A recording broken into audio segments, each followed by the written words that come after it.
So hello everyone, आप सभी का स्वागत है। तो कल हमने केंद्रीय विद्यालय के जेएसए का मॉक टेस्ट दिया था। आज उसका एनालिसिस करेंगे चारों सेक्शन का। ठीक है, तो अगर आपने वो वीडियो नहीं देखी हो तो आप डिस्क्रिप्शन में जैसे जाकर देख सकते हो। चलिए इसका एनालिसिस करते हैं। तो ये रहा वो टेस्ट, ये आप मेरा रैंक और मार्क देख सकते हो। ठीक है, इसका सॉल्यूशन देखेंगे।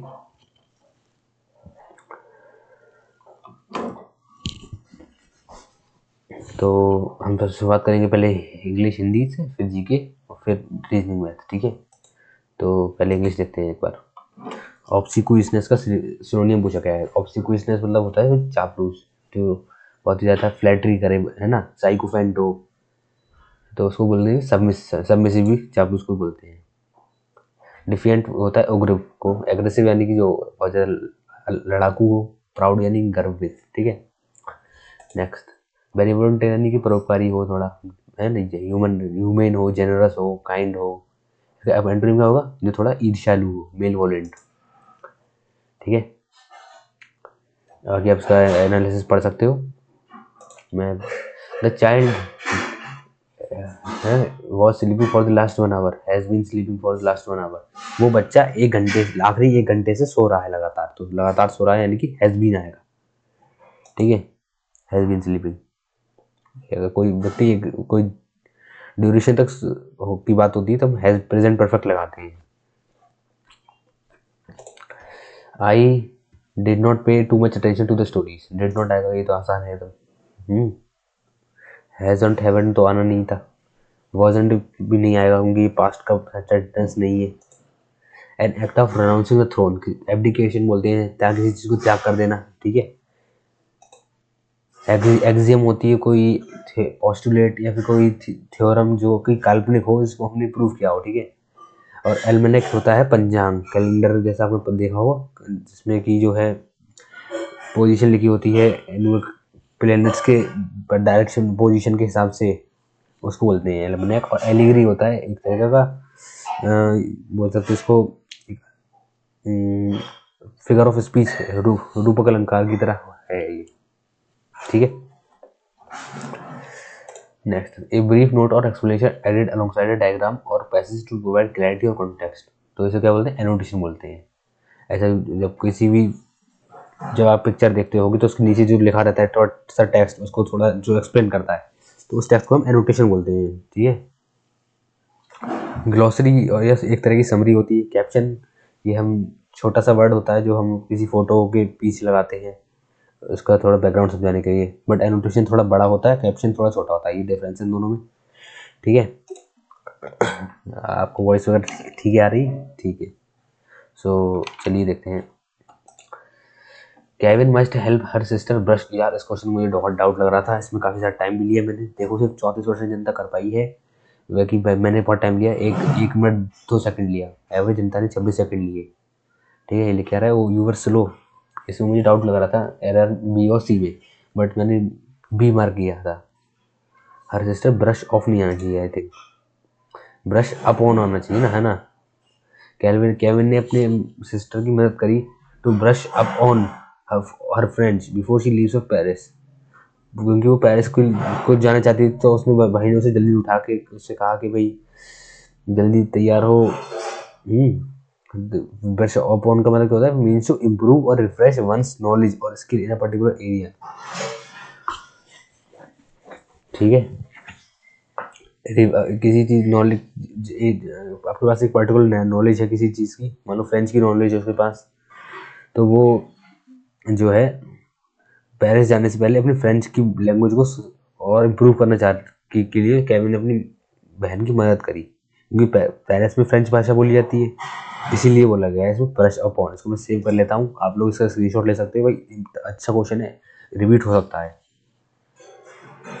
और ये जो सारे क्वेश्चन हैं ये पिछले बार के केवीएस के एग्जाम के ही हैं। ठीक है, ब्रश ऑफ का मतलब क्या होता है? डिसमिस समवन और समथिंग इन अ कैजुअल और डिसडेनफुल वे। ओके, और ब्रश असाइड मतलब किसी चीज़ को इग्नोर कर देना, एज निग्लिजिबल मान के किसी चीज़ को हटा देना। ये वाला तो गलती चला गया यार, इसमें भी डाउट लग रहा था, काफ़ी टाइम लिया मैंने इसमें भी। देखो 13% जनता कर पाई बस, मुझे इसमें क्या लग रहा था ना, Andrew and Victoria politely skip down the street near the apartment. Politely नहीं आना चाहिए है ना,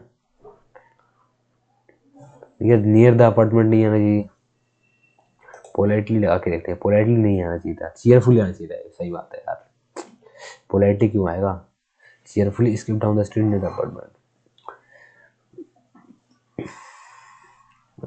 इसकी यहाँ पर पढ़ सकते हो इसका एनालिसिस। यहाँ पर गलती हो गई थी यार। नेक्स्ट देखते हैं, school will hire new teachers will be hired. ये तो आसान है पूरा। They will publish research findings, हाँ research finding will be published by them, है ना, ये वाला ठीक है। नेक्स्ट देखते हैं, तो इंग्लिश वाला कंप्लीट हो गया सेक्शन अपना। हिंदी भी देखते हैं। तो तलवार का तो पर्यायवाची नहीं है, तड़ाक तो है ही, कृपाण भी है, खड़ग भी है, चंद्रहास नहीं है। तड़ाक नहीं है। अच्छा गलत हो गया भाई, सेव कर लिया मैंने इसको। तड़ाक का क्या पर्यायवाची है, जलाशय, सरोवर, तालाब, पोखर। ओके। तलवार के क्या होते हैं, असी, करवाल, कृपाण, खड़ग, शमशीर, शायक, चंद्रहास, खंजर। ओके। तलवार का विलोम क्या होता है, ढाल। ओके। ऐसे ही आग के कुछ पर्यायवाची देखो, अनल, पावक, दहन, हवा के समीर, अनिल, वायु, वात, पवन। ठीक है, ये वाला चलो सही लगे। इसमें मुझे थोड़ा डाउट लग रहा था भाई। देखो 12% जिंदा ही करवाई है, काफ़ी मैंने टाइम लिया था इसमें, 45 सेकंड लिए थे। तो आयादी संधि कौन सी, विधायक गलत है, विधेय प्लस अक होगा, विधेयक होगा ना कि विधायक, है ना। विधायक के लिए होगा विधेय, ऐसी विनायक प्लस अक विनायक, ऐसी विधेय प्लस अक विधायक, बट विधेय की जगह ये नहीं होगा। लो प्लस इत्र लवित्र सही है। गो ए वेषणा, ये भी ठीक है। तो आपको अगर संधि की पूरी अच्छे से क्लास लेनी हो, अगर आप आइडेंटिफाई नहीं कर पाते हो मॉक टेस्ट के वक्त ये कौन सी संधि कौन लग रही, तो उसको मुझे कमेंट में बताना। मैं एक पर्टिकुलर क्लास दिखाऊंगा बहुत ही बेहतरीन सी आपको, जिसको में संधि उसके बाद से आपको बहुत ही आसान लगेगी और आप हमेशा सारे सवाल सही करोगे। ठीक है। तो 3 तरह की संधि होती है, स्वर संधि, व्यंजन संधि, सुरेशर संधि। आप उसको वो पढ़ सकते हो एक्सप्लेनेशन। ठीक है। मैं तो नेक्स्ट क्वेश्चन देखते हैं।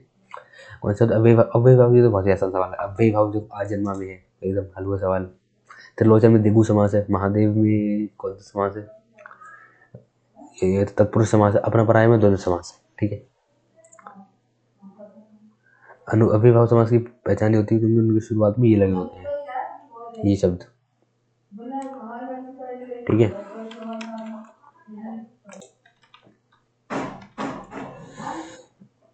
नेक्स्ट क्वेश्चन देखते हैं। चा वर्ग में महाप्राण व्यंजन वर्ण होते हैं, ये वाला मुझे नहीं पता था इसलिए मैंने छोड़ दिया। वही फालतू में गलत करने का छोड़ दो। चा वर्ग में महाप्राण व्यंजन कितने होते हैं, मेरे हिसाब से छा, छा, जा, छा, 2 होते होंगे कम से कम। देखो झा और झा ये दोनों होते हैं महाप्राण, बाकी चा, चा, ये होते हैं अल्पप्राण। अब इसकी अब देख सकते हो सारे स्पर्श व्यंजन कितने प्रकार के होते हैं, तो स्पर्श व्यंजन जो है 3 प्रकार के होते हैं। ओ कचट तप, कचट और तप से याद कर लो आप।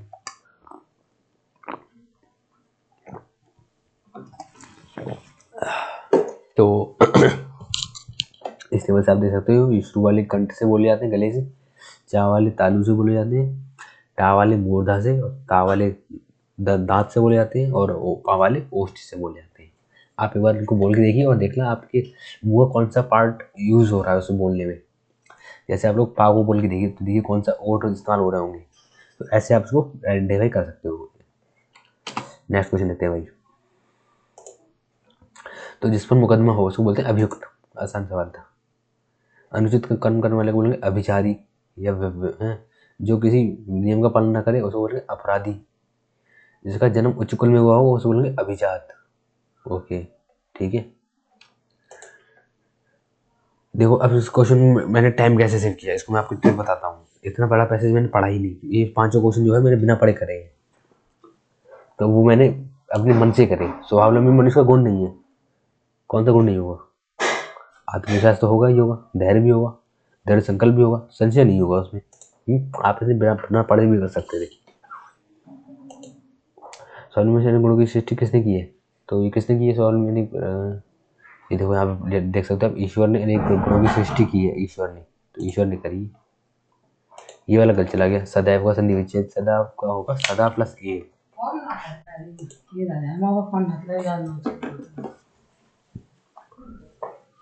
गेट लगा जी बाहर से, सदा प्लस ए, ठीक है। ये मुझे लग ही रहा था, पहले मैं यही लगा रहा था, बट मैंने बाद में पता नहीं क्यों चेंज कर दिया। 4 सेकंड ले ली, बहुत ही ज़्यादा टाइम लिया। सेव कर लेता हूँ। आप लोगों को भी जो क्वेश्चन नहीं आ रहा हो उसको सेव करते चलिए और वीडियो को एंड तक देखना। आपको मॉक में बहुत ही ज़्यादा मार्क्स पड़ेंगे आपके। धीरे धीरे आप डेली वीडियो को देखोगे तो आपका काफ़ी ज़्यादा इंक्रीज होगा। स्वावलंबी व्यक्ति से क्या अपेक्षित नहीं है, क्या अपेक्षित? विश्वास है, निर्भीक होना भी है, आत्मनिर्भरता भी है, आत्मबल का त्याग ये नहीं है भाई। आराम से पढ़ के कर सकते हो। आत्मनिर्भर से दूर हो जाते, क्या दूर हो जाते? तो यहाँ पढ़ सकते हो आप, देखो ये चौथी लाइन पढ़ो, आत्मनिर्भरता से कायरता, भय, संशय, आलस्यता से चिंता दूर हो जाती है। तो कायरता, चिंता, संशय, ठीक है। तो कायरता, संशय, चिंता, चिंतन नहीं चिंता होता है। हाँ, मैंने पहले देखो यही लगाया था, अभी थोड़ा सा मिस्टेक कर दी, ठीक है। तो ये अपनी हिंदी भी कंप्लीट हो गई भाई, इंग्लिश हिंदी हो गई। अब देखते हैं जीके को। जीके मेरी बहुत ही ज़्यादा खराब गई। देखते हैं, which type of cyber crime was targeted by CBI in operation hawk. Operation hawk जो सीबीआई ने चलाया था वो चलाया था, फाइनेंशियल फ्रॉड के लिए तो नहीं चलाया था, वो आरबीआई वगैरह चलाती रहती है। हैकिंग को गवर्नमेंट सिस्टम की हैकिंग के लिए भी नहीं, आइडेंटिटी थेफ्ट के लिए भी नहीं, ऑनलाइन चाइल्ड सेक्सुअल एक्सप्लॉयटेशन के लिए चलाया था। ये मैंने काफ़ी साल पहले पढ़ा था, लगभग 1 साल पहले पढ़ा था करंट अफेयर की बुक में, तो उससे मुझे थोड़े बहुत दिमाग में मेरा बैठा हुआ था ये, ठीक है। नेक्स्ट क्वेश्चन देखते हैं भाई। फाइनेंशियल फ्रॉड रिस्क इंडिकेटर, ये सी चलाती है मेरे हिसाब से, department of telecommunication intelligence unit. NITI Aayog गलत हो गया भाई। तो RBI has advised all bank to use a financial fraud risk indicator tool. FRI was launched by the department of telecommunication intelligence unit in May 2025, ठीक है। और the tool classify mobile number medium, high और very high risk based on potential fraud links. तो आप इसको पढ़ सकते हो सबको, ठीक है। ये भी यार नहीं पता था, तो मेरे हिसाब से 12 साल रखे होंगे।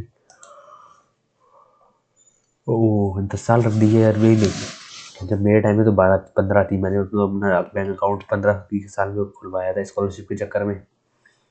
अब 10 कर दिए, तो यार ये सेव कर लो, आप लोग इसका स्क्रीनशॉट ले लो। माइनर के लिए 10 साल रख दी है। और आरबीआई का हेडक्वार्टर कहाँ पे? मुंबई महाराष्ट्र में। 1 अप्रैल 1942 को बनी थी। 1 अप्रैल और 1 जनवरी 1949 को उसका नेशनलाइजेशन हुआ था। इसके गवर्नर अभी संजय मल्होत्रा है, ठीक है। डिप्टी गवर्नर है एम राजेश्वर राव। और ये 4 है बेसिकली डिप्टी गवर्नर। अभी पूनम गुप्ता अभी नवीनतम है, ये पूछी जाती है एग्जाम में, अभी पूछी गई थी CHSL के एग्जाम में। मेरी शिफ्ट में भी आया था ये क्वेश्चन, इसलिए मुझे पता है। बाकी आप इस सबको पढ़ सकते हो। आरबीआई की 21 मेंबर बोर्ड की डायरेक्टर होते हैं। हिल्टन यंग कमीशन की सिफारिश पर आरबीआई का गठन हुआ था, ठीक है। और अभी सबसे नवीनतम जो आई है हड़प्पन साइट राजस्थान में, वो कौन सी है? देखो, कालीबंगा, धोलावीरा, लोथल, ये तो सब पुरानी पुरानी है। राता दिया दहेड़ी, ये हमने नया नाम सुना है, तो यही होगी नहीं। हेलो, ये तो आसान सा सवाल था, ठीक है। जैसलमेर राजस्थान में बनी है ये। This is the first non Indus valley settlement, Jaisalmer में है बनी है, ठीक है। This site is located 17 kilometre north west Shahjawal in Pakistan. Pakistan में भी है ये, तो इसका थोड़ा बहुत पार्ट और थोड़ा जैसलमेर में है, ठीक है।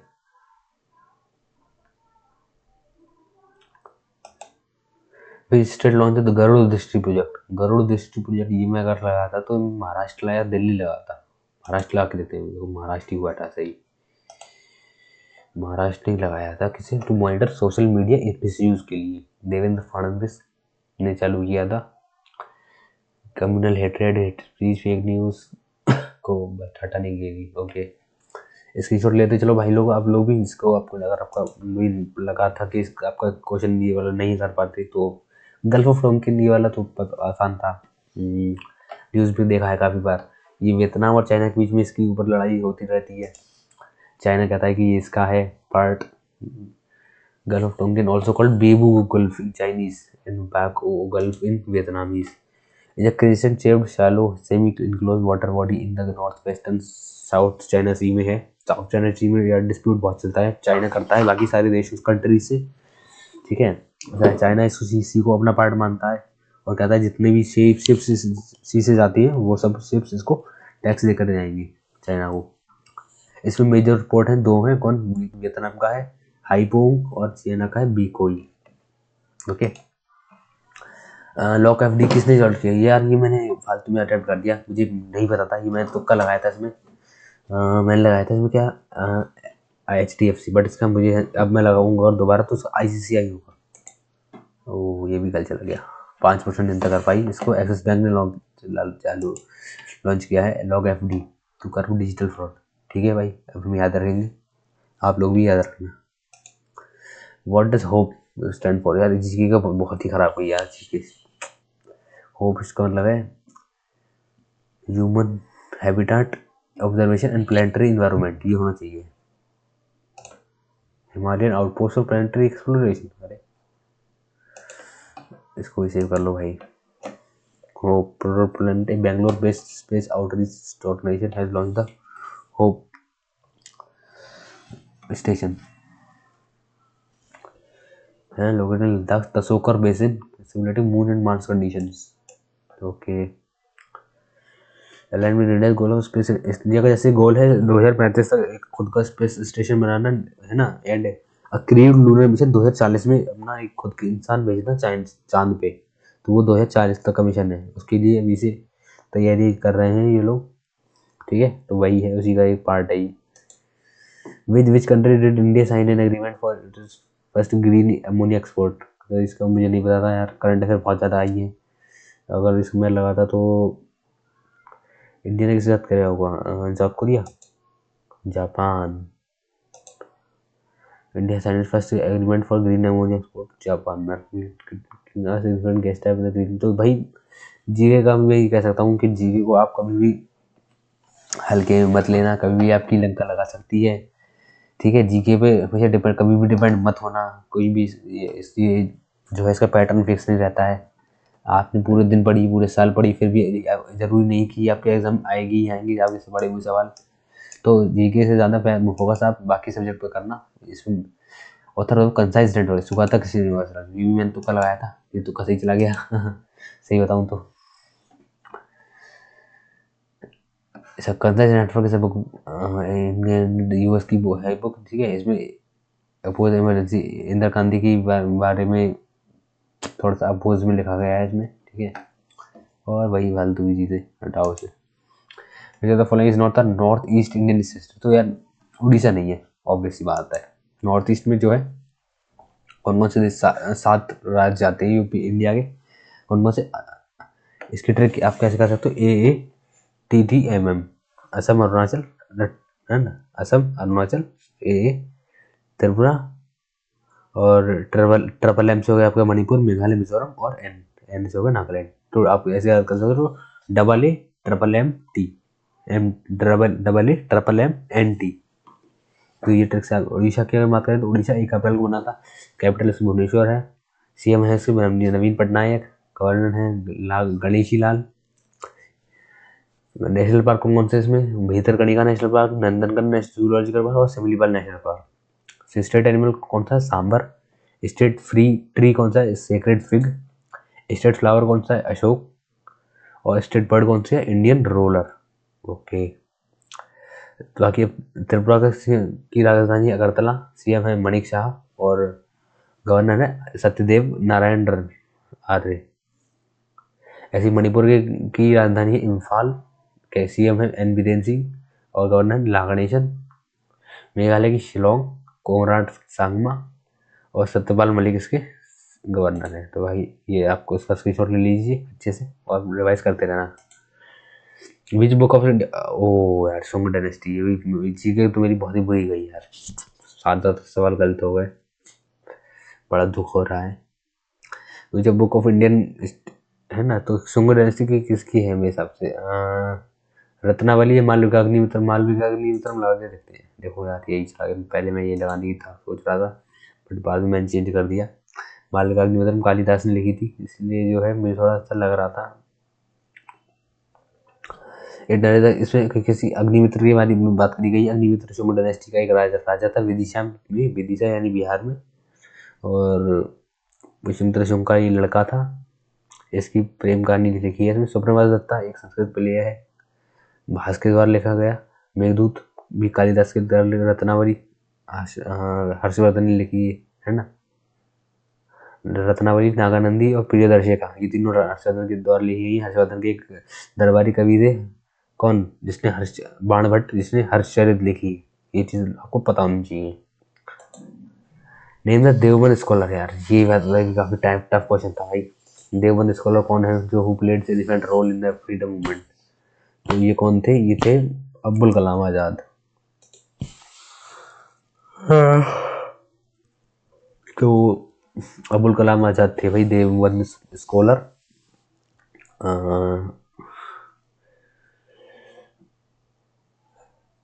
ये फर्स्ट एजुकेशन मिनिस्टर भी थे इंडियन इंडिपेंडेंट इंडिया के, और इन्हें भारत रत्न भी प्राप्त हुआ है, ठीक है, 1992 में। ये अब्दुल कलाम आजाद का फुल नाम क्या था? अबुल कलाम गुलाम मुहिउद्दीन, ठीक है। मक्का में पैदा हुए थे भाई, ओके। मक्का मदीना आपने सुना ही होगा नाम, सऊदी में जो है। और इन्होंने खिलाफत मूवमेंट में हिस्सा किया था 1920 में, और ये यंगेस्ट मैन थे as elected as a president of Congress, और सबसे लंबे टाइम तक भी यही रहे, लगातार 6 साल तक कांग्रेस के प्रेसिडेंट रहे। और ये आपको कंफ्यूजन होगा, अबुल कलाम आजाद और साइंटिस्ट अब्दुल कलाम आजाद, ये दोनों बिल्कुल अलग है चीज़ें। पहले मैं इन दोनों को सेम मानता था, बट ऐसा नहीं है भाई। वो साइंटिस्ट जी जिन्होंने मिसाइल मैन ऑफ इंडिया बोलते हैं वो अलग हैं, और ये वाले अब्दुल कलाम अलग हैं, ठीक है। पहले मुझे कंफ्यूजन रहता था। विच of the following state was formed in the year 2000? तो 2000 में उत्तराखंड बना था, यूपी से अलग हो गया, ये वाला मुझे पता था। देखो 52% इतना नहीं किया है, ज़्यादातर को पता ही था। 9 नवंबर 2000 को बना था। झारखंड बना था बिहार से अलग होके, 2000 को ही बना था ये भी। छत्तीसगढ़ भी 2000 को ही बना था, मध्य प्रदेश से अलग हो गए। बट झारखंड और छत्तीसगढ़ ऑप्शन में नहीं था। आपको ट्रिक दे रखी है, सन 2000 में कौन कौन से राज्य बने, तो बोलो मेरे साथ, उत्तराखंड, झारखंड और छत्तीसगढ़। उत्तराखंड, झारखंड और छत्तीसगढ़, तो ये तीनों राज्य बने थे, ठीक है।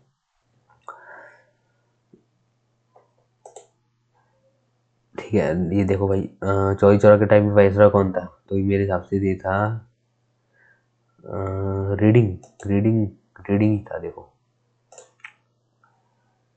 Reading was the viceroy when the church or headquarters incident took place. The manifesto announcing Gandhi's doctrine of the non-violent conservation. कब हुआ था चौरी चौरा कांड? 4 फरवरी 1922 को हुआ था। इसमें क्या किया था, गोरखपुर में कुछ इंडियन भारतीयों ने अंग्रेजों को पुलिस के अंदर, थाने के अंदर जला दिया था, 22 पुलिसमैन को और 3 सिविलियंस को जिंदा। तो उसको बोलते हैं चौरी चौरा कांड। बट फिर गांधी जी ने इसको वजह से नॉन कॉपरेसिव मूवमेंट को बंद कर दिया, और कहा कि बहुत ही बुरी चीज़ करी लोगों ने, अहिंसा अपना ली, जब अभी हमारा मेन गोल था अहिंसा, इसीलिए उन्होंने इसकी काफ़ी ज़्यादा निंदा करी। तो आपके क्या विचार थे इसके लेके? आप कमेंट में बता सकते हो कि ये कैसा था, सही था या फिर गलत था, ठीक है।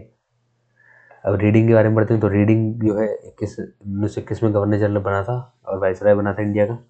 प्रिंस ऑफ वेल्स विजिटेड, अब उसके टाइम में क्या क्या हुआ था, तो वो देखो, प्रिंस ऑफ वेल्स इंडिया आया था 1921 में आया था। रियोलेट खत्म कर दिया था 1919 में, इसी के टाइम पे।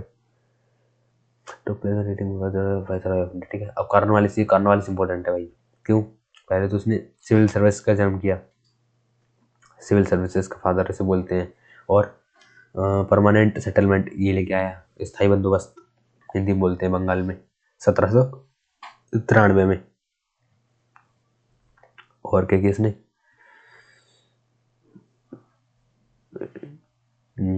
यही है बस। हार्डिंग पे तो बम फेंका था, ठीक है। हार्डिंग पे किसी एक के टाइम में पहले तो दिल्ली दरबार लगा था 1911 में, और एनलमेंट ऑफ बंगाल पार्ट का जो विभाजन था उसको रद्द कर दिया गया, ठीक है। कैपिटल को कलकत्ता से दिल्ली ट्रांसफर किया 1911 में। 1911 में ही जॉर्ज पंचम जो इंडिया आया था, लॉर्ड हार्डिंग के टाइम पे ही, दिल्ली कंस्पिरेसी के भी इसी के टाइम पे हुआ था, और इसके ऊपर बम भी फेंका गया था। आई थिंक इसके ऊपर बम फेंका था भगत सिंह की टीम ने, ठीक है, उन्हीं की टीम ने फेंका था इस पर, बट ये मरा नहीं था।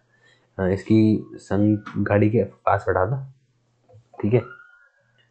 और चैम्सफोर्ड की अगर बात करूँ तो ये जो है इसके टाइम 1900 लखनऊ पे एक्ट हुआ था 1916, और खिलाफत मूवमेंट हुआ था। गांधी जी नेशनल लीडर के रूप में उभर के आए थे, और जलियांवाला बाग हत्याकांड हुआ था इसके टाइम पे 1916 तक। तो ऐसे देखो आप, तो 1916 से लेकर 1921 तक जितने भी कांड हुए, एक्टिविटीज हुई, वो सब इसी के टाइम पे हुए, जेम्स फोर्ड के टाइम पे, ठीक है भाई। नेक्स्ट क्वेश्चन देखो, which one of the following has the largest known reserves of oil. तो largest known reserves of oil किसके पास है भाई? वेनेजुला के पास है। वेनेजुला है लार्जेस्ट, ठीक है। आप इतना सब पढ़ सकते हो, मैंने देखो वीडियो रोक लिया है, इसका स्क्रीनशॉट लेकर आप पढ़ सकते हो वीडियो को, ठीक है। अगर मैं इसको एक्सप्लेन करने बैठूंगा तो बहुत ही ज़्यादा लंबी वीडियो हो जाएगी। वैसे ही 26 मिनट की तो हो ही चुकी है। चलो, ये तो बहुत ही हलवा सवाल था, इसमें कुछ मैच नहीं करना था आपको, बस एक चीज़ मैच करनी थी, ईरान की राजधानी। अगर आप किसी की भी नहीं बताया ना, ईरान की बताया तब भी आप कर सकते। ईरान की राजधानी तेहरान है। तो फोर्थ का एक हिस्से मैच हो रहा है, बस ऑप्शन 1 में है, ठीक है। तो हम ऑप्शन 1 को जाएंगे, बाकी ऑप्शन को चेक करना तो कर सकते हो, ठीक है। आइसलैंड की राजधानी क्या है? आइसलैंड की है, ग्रीस की तो देखो एथेंस है, ग्रीस की एथेंस है, ठीक है, 2 का सी। आइसलैंड की होगी मेरे हिसाब से रेजविक, है ना, आइसलैंड की रेजविक, और गिनिया की होगी कोनाक्री, ठीक है। अब अपनी करेंसी देख सकते हो, ग्रीस की यूरो है, ईरान की इरानियन रिया है, आइसलैंड में आइसलैंड की क्रोन चलता है, और गिनिया में Guinean Frank. First 5 year plan 1951-56, okay, बात ही आसान, गलत क्लिक हो गया मेरे से फालतू में। ये हारोडामल मॉडल पे आधारित था ये। टारगेट ग्रोथ रेट रखी थी 2.1%, बट हुई 3.6%। ये सक्सेसफुल रहा काफ़ी, इसमें हमने एग्रीकल्चर पे बहुत ज़्यादा फोकस किया था, और ये जो है, ठीक है, इससे हमें इस प्राइस में stability I, power and transport में इंडिया थोड़ा डेवलप हुआ। और इसके बाद फिर हमने सेकंड 5 ईयर प्लान चलाया, जो कि 1956 से 61 तक चला था, और महालनोबिस मॉडल पे आधारित था वो, ठीक है। महालनोबिस मॉडल को हम father of Indian statistical institute बोलते हैं, ठीक है। और नेहरू जी के बहुत ही क्लोज सहपाठी थे ये। और दूसरे वाले जो है हमने 5 ईयर प्लान चलाया था, वो इंडस्ट्रीज पे चलाया था, इंडस्ट्री उसमें फोकस किया गया था। पहले वाले में एग्रीकल्चर भी किया, दूसरे वाले में इंडस्ट्रीज पे, हैवी इंडस्ट्रीज पे फोकस किया। इसमें हमने जो है भिलाई, दुर्गापुर और राउरकेला में 3 इंडस्ट्री भी खोली थी, जर्मनी, रशिया और अमेरिका की सहायता से, ठीक है। फिर ऐसे ही हम थर्ड 5 ईयर प्लान चलाया 1961 से लेकर 66 तक, और जो है इसमें भी हमने एग्रीकल्चर और पे फोकस किया गया था। और इसमें जो है पर दिक्कत हो गई थी, इन बीच में लड़ाई हो गई थी, इंडियो चाइना वॉर, इंडिया और चाइना की वॉर हो गई थी 1962 में। तो उसी वजह से तो थोड़ा हमारा थोड़ा घाटा हो गया इसमें। 1 मिनट में पेन ले लेता हूँ, तो पेन से आपको अच्छे समझ में आएगा, है ना। तो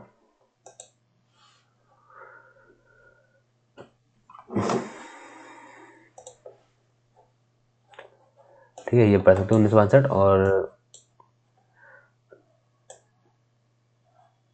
ये वही है, वही सब बातें हैं जो मैंने बताई। अब चौथा वाला चला था, वो भी 5 साल के तक चला था। इसमें क्या क्या हमने गरीबी भी फोकस किया गया था। इंदिरा गांधी जी ने जो है सूखापन और भूखमरी को कम करने के लिए काफ़ी ज़्यादा योजनाएं चलाई थी। और जो है क्या है, पॉपुलेशन एक्सप्लोजन हो गया था, इसी में कंट्री पॉपुलेशन एक्सप्लोजन से लड़ाई कर रहा था, बेरोजगारी से, गरीबी से। In addition the situation in east Pakistan was become dire at the end of Pakistan War of 1971 and Bangladesh। तो और इसमें एक दिक्कत और हुई, जो अपनी इंडो पाक वॉर हुई थी 1971 में, जिन्होंने बांग्लादेश को आज़ाद करवाया, वो भी इसी टाइम हो गई। तो जिसकी थर्ड और फोर्थ की वजह से इंडिया की इकोनॉमी काफ़ी डाउन चली गई थी, जिससे हमारी ग्रोथ नहीं हो पाई, है ना। तो हमारी ग्रोथ नहीं हो पाई। फिर 5वीं वाली चली, वो 5वीं वाली पंचवर्षीय योजना हमें सिर्फ 4 ही साल चला पाए, उसके बाद फिर हमारी ग्रोथ बिल्कुल भी नहीं हो पाई, तो हमने 3 साल का गैप ले लिया। क्यों? क्योंकि 5वीं वाली में सूखा पड़ गया था, ड्रॉट पड़ गया था काफ़ी एरिया में, इसकी वजह से हमने 3 साल गैप लेना पड़ा रिकवरी के लिए। फिर उसके बाद हमने छठी पंचवर्षीय योजना चलाई, पर वो भी उतनी सफल नहीं हुई। फिर 7वीं वाली चलाई, वो फिर सफल हुई। फिर ऐसे ही चलती चलती रही और फिर 12 चल पाई टोटल। 12 के बाद फिर हमने इसको बंद कर दिया 5 ईयर प्लान को। ओके, तो आपको अगर 5 ईयर प्लान की पूरी डिटेल वीडियो चाहिए ना तो बता देना कमेंट में, मैं ले आऊँगा उसको। ठीक है, नेक्स्ट देखते हैं। तो यार ये क्वेश्चन काफ़ी सोचने योग्य था, पर मैंने सोचा, और देखो 7% जनता ही करवाई है, तगड़ा क्वेश्चन है। ठीक है, मैंने कैसे सोचा, सबसे ज़्यादा पॉपुलेशन डेंसिटी किसकी होगी? दिल्ली की होगी। दिल्ली का एरिया सबसे है ना, एरिया सबसे छोटा है, तो दिल्ली पर A80 में से कुछ होगा। अब बट महाराष्ट्र और झारखंड में सबसे ज़्यादा किसकी होगी? सबसे ज़्यादा देखो महाराष्ट्र का एरिया काफ़ी बड़ा है, बट ज़्यादातर एरिया में जो है पेड़ पौधे हैं, वेस्टर्न घाट है, तो वहाँ पे पॉपुलेशन रहती तो है नहीं। तो इसलिए महाराष्ट्र का में पॉपुलेशन डेंसिटी उतनी ज़्यादा नहीं होगी जितनी झारखंड में होगी, तो झारखंड में ज़्यादा होगी। तो जो है ऑप्शन मेरे हिसाब से option C is the right answer. नहीं, option A is the right answer. Maharashtra में सबसे कम होनी चाहिए ना, सबसे कम हुई महाराष्ट्र में। ठीक है, तो ऐसे आपको क्वेश्चन को एलिमिनेट किया करो, और ये एलिमिनेशन टेक्निक आपको तब पता चलेगी आप वीडियो से सीखोगे। खुद से अटेम्प्ट करने से उतनी आपको नई टेक्निक नहीं सीख पाओगे। अगर आप बात से एग्री करते हो तो यहाँ पे अपना ओपिनियन भी रख सकते हो, और अगर नहीं करते हो तो उसका लिए भी लिख सकते हो। ठीक है, नेक्स्ट क्वेश्चन देखते हैं। डायरेक्टर ऑफ सेक्रेटरी एजुकेशन, तो मुझे नहीं पता था, 1971 लग रहा था मुझे, 72 था। ओके, 25 जुलाई 1972 में लखनऊ में डायरेक्टरेट ऑफ सेकेंडरी एजुकेशन खुला। ओके, तो ये अपनी जीके भी हो गई, इंग्लिश हिंदी भी हो गई। अब करेंगे कंप्यूटर और रीजनिंग पे। ठीक है, कंप्यूटर में देखते हैं, which of the following character recognition software, तो OCR होता है, ऑप्टिकल मार्क कैरेक्टर रीडर, जो कि हमारे कैरेक्टर को रीड करता है। आपने ये वाली मशीन देखी होगी, तो ये जो है हैंड टाइप्ड जो कंटेंट होता है उसको रीड करता है, उसको जो है डिजिटल फॉर्म में कन्वर्ट करता है, इसको बोलते हैं। MICR क्या होता है? MICR होता है मैग्नेटिक इंक कैरेक्टर रिकॉग्निशन। ये जो आपने देखा होगा चेक महंगे में गए होगे, तो चेक के ऊपर एक कोड लिखा होता है, तो उसको ये रीड करता है। तो आपको इसकी फुल फॉर्म याद करनी है, MICR की फुल फॉर्म। ठीक है, ये पूछी जाती है एग्जाम्स में। ऐसे ही OCR होता है, ऑप्टिकल, ये OMR, sorry, optical mark recognition. ये OMR शीट आपकी रीड करता है। जैसे आपके ऑफलाइन एग्जाम होते हैं, आप गोला भर के आते हो, तो इसके अंदर पहले से आंसर सेव होता है कि इसके अंदर है ना, आंसर सेव होते हैं कि पहले का C वाला है फोर्थ D। तो ऐसे ही जैसे जैसे 2 गोले होते हैं भरे हुए, तो उसी को मैच कर लेता है अपने वाले जो उसमें अंदर सेव होते हैं, तो मैच हो जाते हैं, तो वैसे ही आपको नंबर दे देता है। एक तरफ से अपनी शीट डालो, दूसरी तरफ से अपना फ्यूचर लो, दूसरी तरफ से फ्यूचर निकलता है कि आप एग्जाम में पास हुए या नहीं। तो ये काफ़ी तगड़ी चीज़ है भाई, इसकी रिस्पेक्ट करना वो हमारी की, उम्मीद करना कि आपका अगर इसमें जाए तो अच्छे नंबर ही आए हमेशा, है ना। खैर, जोक सपाट ना, इमेज स्कैनर होता है, जो इमेज को स्कैन करता है, प्रिंटर वगैरह में लगा होता है, फोटोकॉपी मशीन में लगा होता है। ठीक है, second question, sequence of directory names reading to a file called, इसको क्या बोलते हैं? पाथ बोलते हैं भाई। सीक्वेंस ऑफ डायरेक्टरी नेम्स, जैसे मैं आपको दिखाऊं, तो ये जो आप देख रहे हो, ये पाथ लिख के आ रहा है। जैसे कि ये देख सकते हो, ये जो लिख क्या ना, ये घर बना हुआ है ऊपर, ये आप देख सकते हो, ये लिखा है होम। यहाँ पे मैं क्लिक करूँगा तो ये जो लिखा होता है ना, ये पाथ होता है, इसको पाथ बोलते हैं।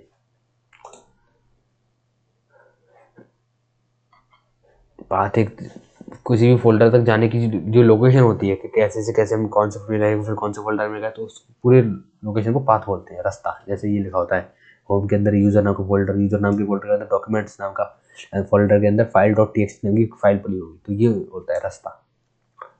ओके, वही शॉर्टकट की यूज टू इन्वोक थिसॉरस, तो ये यार मुझे नहीं पता था, मेरे हिसाब से Shift+F7 होना चाहिए।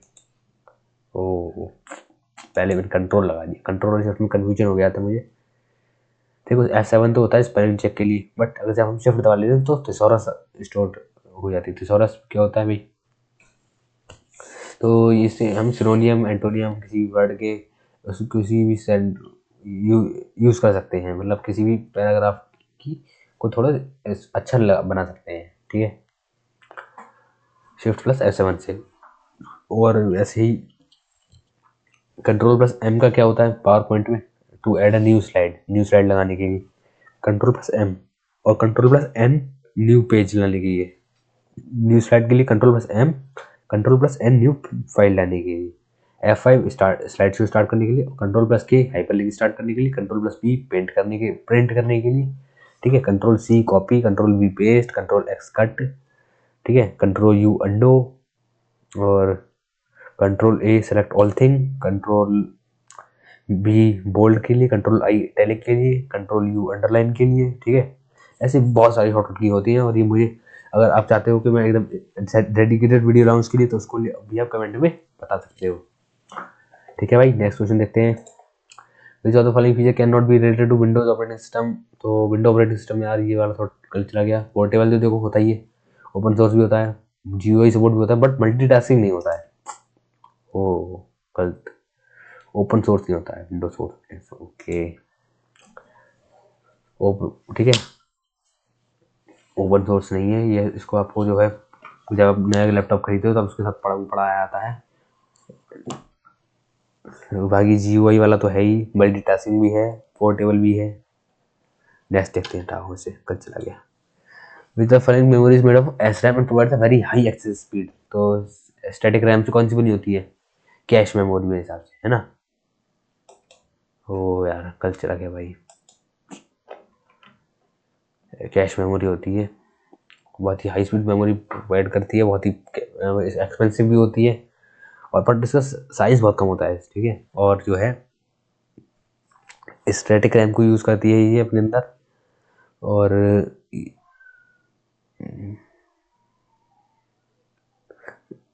HDD तो आपकी हार्ड डिस्क होती है, हार्ड डिस्क ड्राइव जो आपके कंप्यूटर में फाइल्स को स्टोर करती है। SSD आपकी सॉलिड स्टेट ड्राइव होती है, जो HDD से फास्ट होती है। ये भी एक सेकेंडरी स्टोरेज ही है, जो भी फाइल को स्टोरेज के लिए काम यूज़ होती है। और ब्लू रे डिस्क तो ये बिल्कुल ही ख़त्म ही हो गई है, ये तो इसकी यूज़ नहीं होती है, ठीक है। ये क्या होती है, ऐसे high capacity optical disk medium होती है, जो कि किसी भी चीज़ को रिकॉर्ड राइट करने के लिए, मतलब वीडियो डेटा को सेव करने के लिए होती थी, CD की तरह। बट अब ये बंद हो गई है, पेन ड्राइव ज़्यादा अच्छी है इससे। तो नेक्स्ट देखते हैं भाई। ओके, तो सबसे पहले मेरे हिसाब से आना चाहिए था इसमें ALU के बाद आएगा प्राइमरी, फिर सेकेंडरी, फिर कंट्रोल यूनिट, है ना। ALU, कंट्रोल, प्राइमरी, सेकेंडरी, ये आना चाहिए। ओके, ठीक है ठीक है ठीक है। ALU पहले, फिर कंट्रोल यूनिट, फिर प्राइमरी, फिर सेकेंडरी, ठीक है। Control unit operation of the processor and the computer's memory. ALU was the input and output how to respond to instructions that have been the process primary memory, secondary memory, ठीक है। ठीक है, तो भाई इसको आप समझ लीजिए, जैसे स्क्रीनशॉट ले लीजिए इसका। मुझे ज़्यादा फॉलोइंग स्टेटमेंट करेक्ट और PDF, यार मुझे नहीं पता था PDF के बारे में। तो PDF के बारे में क्या बताऊँ। PDF file can be downloaded directly to post printer for printing. हाँ कर सकते हैं डाउनलोड, पहला वाला बिल्कुल ठीक है, पहला वाला बिल्कुल ठीक है। PDF files contain information such as font metrics to ensure page fidelity. Yes, करते होंगे। PDF provides क्या करती है, PDF provide no programming language constructs. PDF provide a file to be represented ASCII to enhance document portability. हाँ yes, तो C वाला मुझे थोड़ा गड़बड़ लग रहा है, क्या C वाले को लाके देखें, लाओ देखते हैं लगा के। ओ कल तो क्या शोश महाशय, can be downloaded directly post script printer for printing. नहीं भाई, PDF से file format develop by Adobe के द्वारा डेवलप किया गया to present documents including text formats and images, contain embedded information such as font patterns to ensure that documents appear the same on all devices. Okay. PDF provides no programming language concept, which means that it is not intended to be a general purpose programming language like PostScript. PDF files can be represented binary format, not just ASCII, to enhance document portability and reduce file size. Okay. Photo तो PDF पढ़ लिया। PDF में हम encryption भी लगा सकते हैं, और एडोबी एक्रोबैट रीडर बहुत ही पॉपुलर टूल है। माइक्रोसॉफ्ट एज में भी PDF को ओपन कर सकते हो। In Windows by default task bar कहाँ पे होता है? टास्क बार आपको देखना चाहे तो अब ये पट्टी देख रहे हो, ये वाली ब्लैक ब्लू कलर की, इसको बोलते हैं टास्क बार। ये कहाँ पर है? बॉटम में है ना, बॉटम में, बॉटम लगाओ उसका। ये देखो जैसे ये दिखा रहा है फोर्थ पिक्चर में। नेक्स्ट देखो भाई, पे का परसेंटेज साइन बनाने के लिए, परसेंटेज साइन बनाने के लिए आप देखो कीबोर्ड की तरफ देखो अपने, अगर आपके पास लैपटॉप या कंप्यूटर है तो, नहीं है तो आप वो गूगल पर सर्च कर सकते हो। जब आप शिफ्ट के साथ 5 दबाओगे तब परसेंटेज का साइन प्रिंट हो जाएगा, 5। ओके, इस process use to record data on an optical disk. ठीक है, ऑप्टिकल डिस्क में डेटा को रिकॉर्ड करने के लिए बर्निंग यूज होता है, और उसको पढ़ने के लिए रीडिंग होता है। ठीक है, वो बर्निंग था इसका राइट आंसर। ठीक, सही है, गलत टिक हो गया मेरे से। नया क्वेश्चन देखते हैं भाई। Which of the following can be used for definitely able to people who cannot speak or see? तो उसको बोलते हैं स्पीच सिंथेसाइजर। जो लोग भाई देख नहीं सकते, बोल नहीं सकते, तो उनको मोबाइल चलाना है तो वो कैसे चलाएंगे? सोचो, जब वो कुछ देख भी नहीं सकते, कुछ सुन भी नहीं सकते, है ना, मतलब बोल नहीं सकते और देख नहीं सकते, सुन सकते हैं, तो उसके लिए स्पीच सिंथेसाइजर्स मोड आते हैं फ़ोन में, उनको यूज़ करके वो लोग फ़ोन चला सकते हैं। उसमें क्या है, जो जो भी आप वो क्लिक करेंगे ना, वो बोल के बोलेगा कि आपने ये क्लिक किया, तो वो समझ जाएंगे कि मैंने ऐप वाला खोला है, व्हाट्सएप खोला है, फेसबुक खोला है, तो ऐसा पता चल जाता है। ठीक है, नेक्स्ट देखते हैं भाई। भाई जो तो फॉलोइंग मालवेयर डिसीज, ये तो एडवेयर होता है भाई, ये जो ऐड दिखाया है आपको हर तरफ वो एडवेयर होता है। स्पाईवेयर आपकी जासूसी करता है ना। रैंसमवेयर सारे वायरस होते हैं इसमें। रूटकिट एक छोटी सी वायरस होती है जो कि आपके प्रोग्राम के किसी फोल्डर में पड़ी होती है, और ये जो है सारी डेटा को छुपा देती है, डिलीट कर देती है। मलिशियस किट होती है एक तरह की। ठीक है, और बॉट्स तो जो है चलती रहते हैं पूरे इंटरनेट पे हर जगह, जो कि आपको ऑटोमेटेड टास्क करते हैं। जैसे कि आपने टेलीग्राम पे काफ़ी सारे बॉट्स देखे होंगे, है ना, तो वो क्या करते हैं, वो भी ऑटोमेटिक। अब जैसे कि आपने देखा होगा कुछ चैनल्स पे ऐसे वो बॉट देखे होंगे जिसमें आप कुछ लिंक डाल दो चैनल पर, तो वो लिंक ऑटोमेटिक डिलीट हो जाती है। तो वो ये काम ये बॉट्स करते हैं ऑटोमेटिक। ये सब गेट द फिट जो फिक्स्ड कोडिंग करी हुई होती है उसी को ये फॉलो करते हैं। Which of the following shortcut keys has used to select multiple rows of an MS Excel 2019। तो मल्टीपल रोज के लिए कंट्रोल पर शिफ्ट दबाओ भाई। नहीं, सिर्फ शिफ्ट दबाओ। ठीक है, बाकी आप उसको पढ़ सकते हो यार। मैं अगर डिटेल एनालिसिस, आप लोग मुझे बताना कि मैं ऐसे ही डिटेल में एनालिसिस दूँ, या फिर वीडियो को जल्दी खत्म करने के चक्कर में आपको बस ऐसे ही बताता चलूँ। ठीक है, तब मैं अगली बार से वैसा ही करूँगा। नेक्स्ट देखते हैं भाई। विच ऑफ द फॉलोइंग, अगर आपने वीडियो को यहाँ तक देखा तो यार आप ही बहुत ज़्यादा होशियार व्यक्ति हो। आप तो काफ़ी 90% जनता से आगे हो, क्योंकि 90% जनता वीडियो को 10 मिनट देख के हटा देती है। बट अगर आप यहाँ तक आए हो तो भाई आपके लिए मेरा सैल्यूट है। आप ही बहुत, अगर आप ये डेडिकेशन पूरे 2 महीने तक लगे रही तो आपको सिलेक्शन लेने से कोई नहीं रोक सकता। तो बस भाई अपनी इस डेडिकेशन को त्यागना मत, मेहनत करते रहना। हम भी आपके साथ मेहनत करेंगे और आपको एक रिजल्ट देंगे अच्छा सा। आपका सिलेक्शन, नौकरी आपकी कंफर्म। ठीक है, और द कीबोर्ड शॉर्टकट डिस्प्ले था प्रिंट ऑप्शन। प्रिंट ऑप्शन के लिए क्या है, कंट्रोल प्लस पी दबाओ और क्या। ठीक है, कंट्रोल प्लस आर तो रन के लिए होता है, और control plus P, alt plus P page layout tab के लिए होता है एमएस पावर वर्ड में, और अल्ट प्लस आर दबाओगे तो रिव्यू टैब खुल जाता है। इसका स्क्रीनशॉट ले लीजिए आप लोग, अगर आप नोट्स बना रहे हो तो नोट्स में देख सकते हो उसको। Which bar contain the current position of the cursor in MS Word. तो एमएस वर्ड में कर्सर की पोजीशन को कहाँ पता चलता है, नीचे जो लाइन सबसे नीचे बॉटम में जो रिबन आता है उसमें पता चलता है। नीचे वाले रिबन को क्या बोलते हैं, स्टेटस बार। स्टेटस बार में स्टेटस पता रखता है कि उसकी पोजीशन कहाँ पर है, और कितने वर्ड्स टाइप हो चुके हैं, कितनी, है ना, कितनी लाइन्स और कितने पेज टाइप हो चुके हैं, तो सारी चीज़ें स्टेटस से पता चलती है। लेआउट बार में हमें पेज की लेआउट पता चलता है कि हॉरिजॉन्टल, A4, A3, लैंडस्केप, ऐसा कुछ, है ना। टाइटल बार में हमें फाइल का नाम जो सेव होता है वहाँ पर वो लिखा होता है बस। और हॉरिजॉन्टल रूलर जो स्केल होती है आपकी लेटी वाली, ये है ना, वो होती है रूल। और ये जो सीधी वाली स्केल होती है इसे बोलते हैं वर्टिकल। ठीक है, what are the criteria effective और इफेक्टिव नेटवर्क के लिए भाई क्या क्या रहती है? कि हमारा जो है डेटा प्रोटेक्ट रहे, किससे? प्रोटेक्ट वायरस वगैरह से प्रोटेक्ट रहे हमारा डेटा। मेन चीज़ होती है डेटा की। तो इसमें क्या, चारों में क्या है? स्टेट, हमें अपने स्टेट को बचाना है। क्या स्टेट, स्टेट से ज़्यादा जरूरी डेटा, स्टेट नहीं बचाना। पीपल बचाए, लोगों से भी ज़्यादा जरूरी डेटा, ऑर्गेनाइजेशन नहीं। डेटा मेन चीज़ है, डेटा इज द पावर।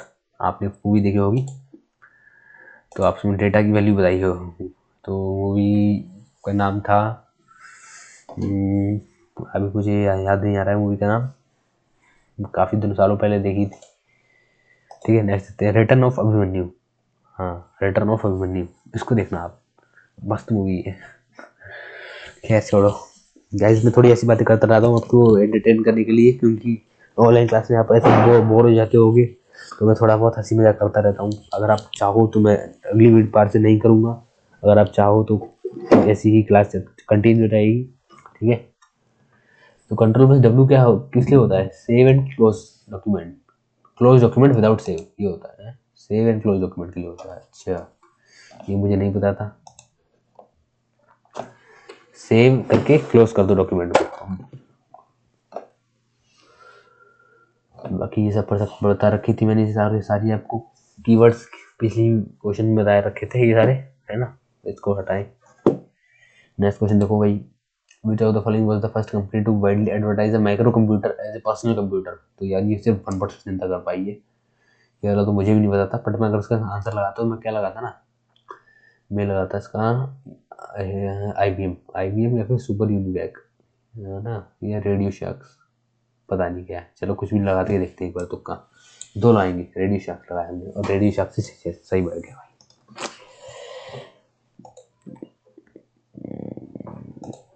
तो रेडियो शार्क्स पहली कंपनी है जिसने एक माइक्रो कंप्यूटर को एक पर्सनल कंप्यूटर के रूप में बहुत ज़्यादा एडवर्टाइज किया, बहुत ज़्यादा एड चलाए। ठीक है, नेक्स्ट क्वेश्चन देखते हैं। Communication in a GUI interface can be done by interacting with icon से करेंगे इंटरेक्ट GUI में, और CUI कमांड यूजर में हम कमांड से करेंगे। देखो दो तरह के इंटरफेस होते हैं, कमांड बेस्ड और एक होता है ग्राफिकल बेस्ड। ठीक है, तो GUI में हम आइकन से इंटरप्रेट करते हैं।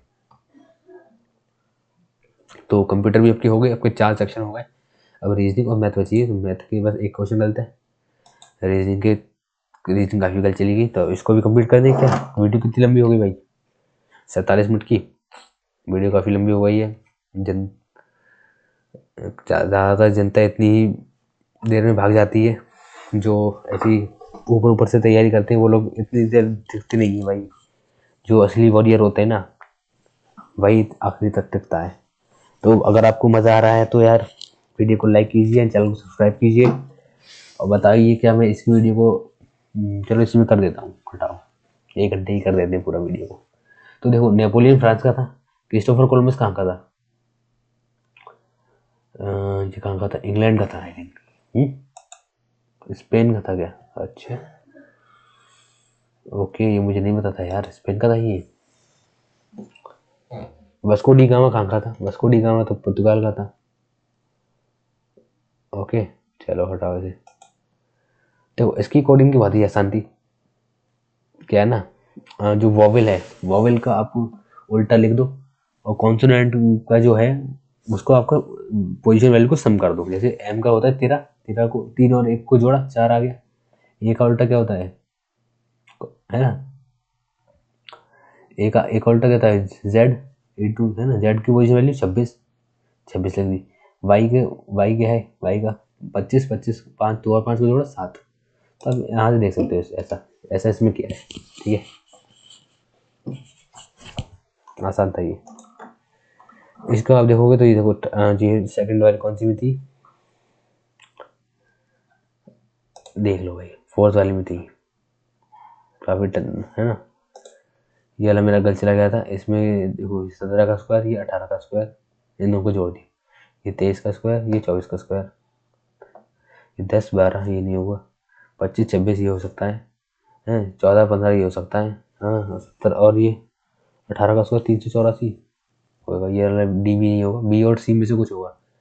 5 6 11 1 नहीं, हाँ 6 5 11 6 5 11, 9 4 13, तो 9 6 15 में से एक 4, 11 से 15 में इसका 15, 5 6 11, हाँ तो ऑप्शन बी होगा right answer, option B is the right answer.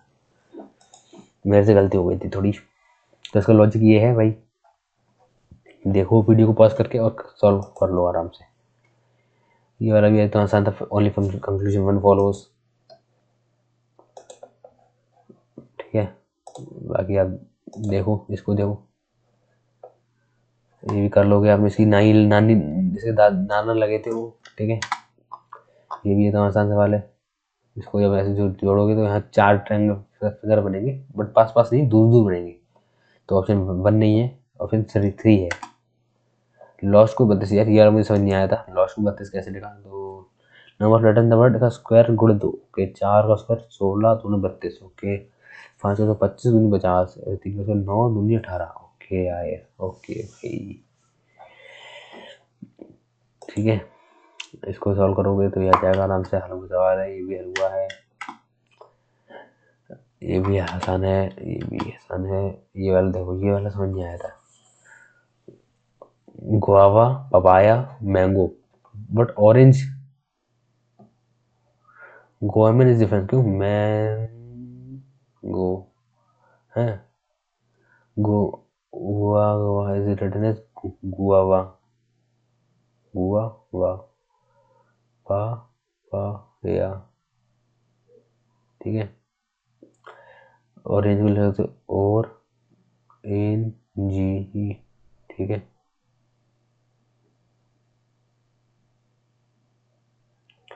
Goa में is written as mango, mango has more than 1 seed, okay. Guava में देखो बहुत सारे सीड्स होते हैं, पपाया में भी काफ़ी सारे सीड्स होते हैं, बीज। ऑरेंज में बहुत काफ़ी सारे सीड्स, बस मैंगो में सिर्फ एक ही बीज होता है, ठीक है। गुठली बोले तो सीड, तो इसलिए मैंगो अलग है, ओके। चलो ये लॉजिक समझ नहीं आया था मुझे। क्वेश्चन तो यार तगड़े तगड़े हैं थोड़े, कुछ कुछ। बाकी ये तो आसान था, हटाओ इसे। ये भी आसान था, 9 साल का डिफरेंस है सब में, ये भी आसान था, है ना। तो देखो 1 जुलाई 2018 को मंडे है ना, तो बीच ऑफ द, तो 18 के बाद देखो, अब हर साल देखोगे उसका 18 से 19 में जाओगे 1 साल बढ़ेगा, 19 से 20 में जाओगे 2 साल बढ़ेगा, क्योंकि 20 DPR है तो 2 साल बढ़ेगा। 21 में 20 से 21 में जाओगे 1 साल बढ़ेगा, 2 साल बढ़ेगा। ऐसे जब जोड़ोगे टोटल 7 साल बढ़ेंगे, 7 साल बढ़ेगा तो यानी कि भाई मंडे का मंडे ही रहेगा। कब? जब 18 में 7 जोड़ोगे, 18 में 7 जोड़ोगे तो कितना आएगा भाई? 25 माइनस 1 24।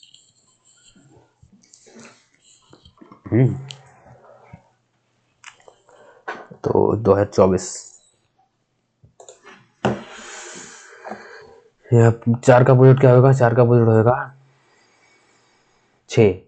कैसे? 3 5 4, 3 2 6, तो 4 का अपोजिट 6 और 5 का अपोजिट 2, ठीक है। पोजीशन आप मैच कर लो ना, 4 के सामने क्या है? 6 है, 5 के सामने क्या है? 2 है। पोजीशन मैच कर लिया करो डाइस की आप।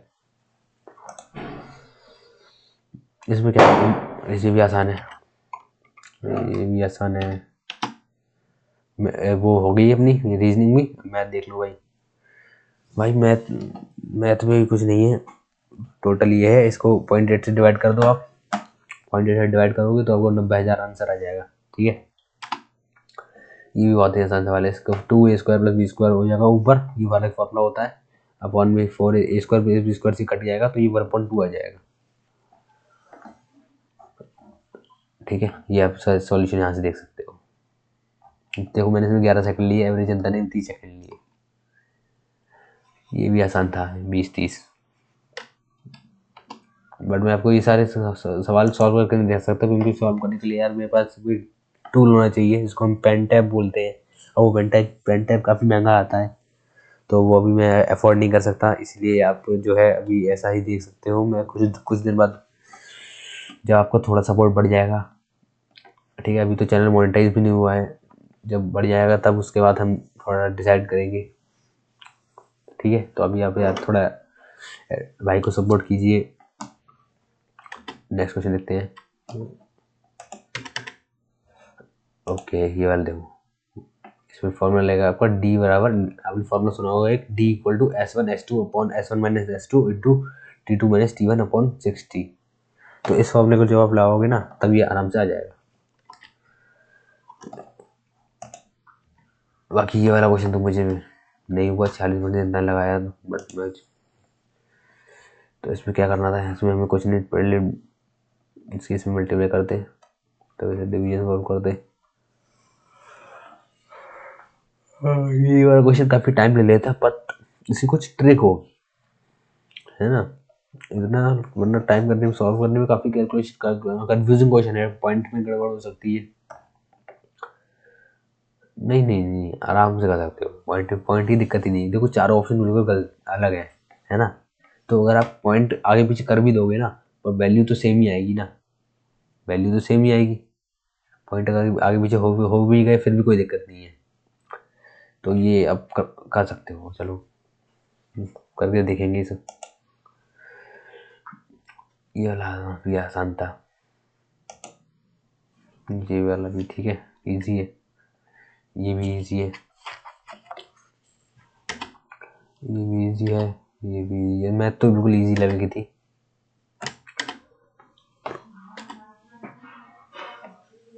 तो इसमें देखो ये वाला क्वेश्चन तो मैं आपको समझा देता हूँ। इसमें पूछा गया नॉन फिक्शन बुक्स की, नॉन फिक्शन बुक्स कितनी है, 1800। ओके, टोटल बुक्स कितनी है, टोटल बुक्स है 7900। 1800 को 7900 से डिवाइड करोगे ना, उसकी तो ट्रिक सिखाता हूँ आपको।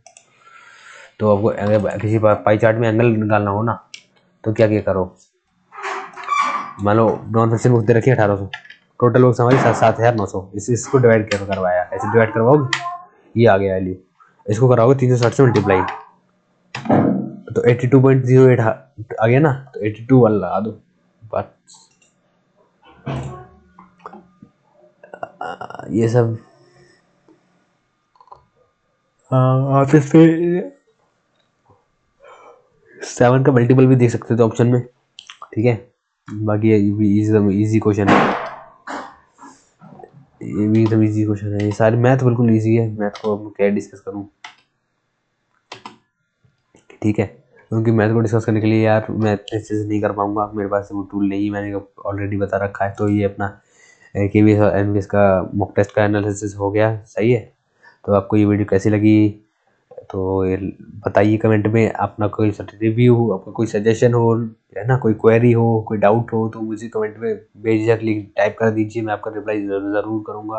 और डिस्क्रिप्शन में एक फ्री टेलीग्राम लिंक दी है, तो आप उस ग्रुप से जाकर जुड़ सकते हो। एंड वीडियो अगर अच्छी लगी हो तो लाइक कीजिए एंड चैनल को सब्सक्राइब कीजिए और अपने दोस्तों में शेयर कीजिए जो भी केवी वगैरह की तैयारी कर रहे हैं। और अगर आपको ऐसी और वीडियो चाहिए केवी की मौके तो मुझे बताइए, तो मैं ऐसी और वीडियोस भी लेके आऊँगा, ठीक है। तो चलिए बाय।